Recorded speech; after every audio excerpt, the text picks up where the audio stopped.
Aujourd'hui, on va parler des amorces. Mais c'est quoi une amorce? Bah approche-toi de l'objectif, tu vas voir. Là, encore. Là, voilà. Là, t'es en amorce de moi-même.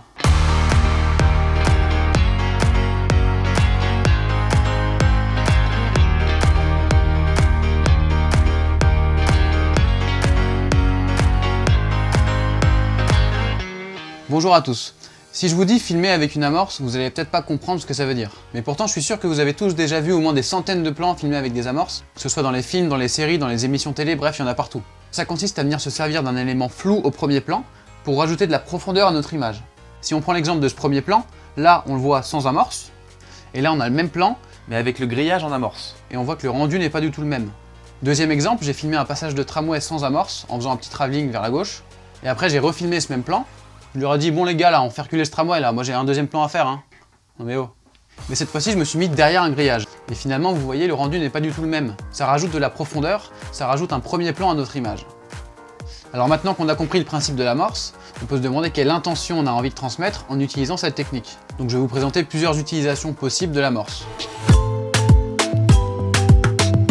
Alors la première, c'est pour faire un effet de volet. Le volet, c'est une technique de transition qui est utilisée au montage pour passer d'un plan à un autre, et ça consiste à faire ça.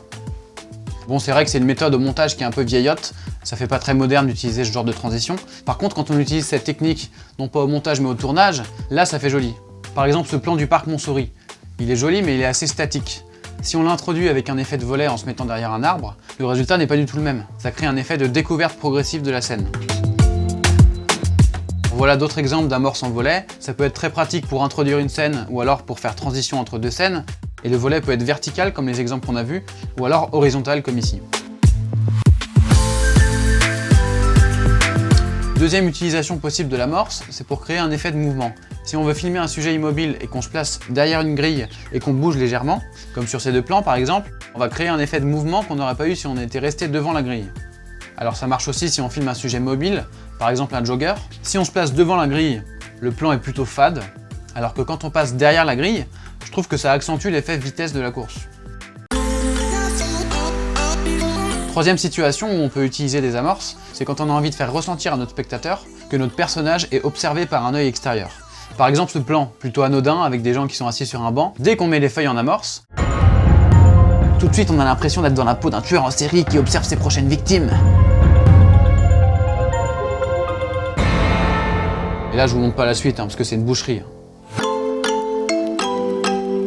Et la dernière catégorie, je dirais tout simplement esthétique. Il y a des plans que je trouve plus jolis avec des amorces, comme ce plan de la cité universitaire que je trouve plus joli avec les buis au premier plan, ou alors ce plan du parc que je préfère avec les branches d'arbres, ou encore celui-là qui a plus de style avec les feuilles en amorce.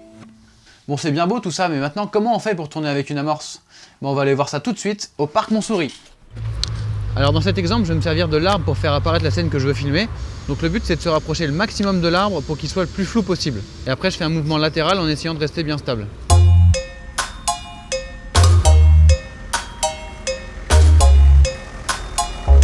Alors ici on a des canards juste derrière moi. Je pourrais très bien les filmer en zoomant sans qu'on ait rien d'autre dans le cadre que les canards et l'eau. Mais si je veux rajouter de la profondeur à mon plan et qu'on se rende compte qu'on est du point de vue du bord de l'eau, bah dans ce cas là il faut rajouter des arbres et des feuilles au premier plan.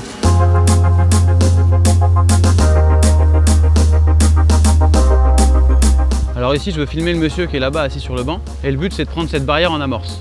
Donc là je vais me mettre le plus proche possible de la barrière pour avoir un maximum de flou et je vais faire un léger mouvement latéral puis je vais mettre le plan en ralenti pour rajouter un peu de stabilité.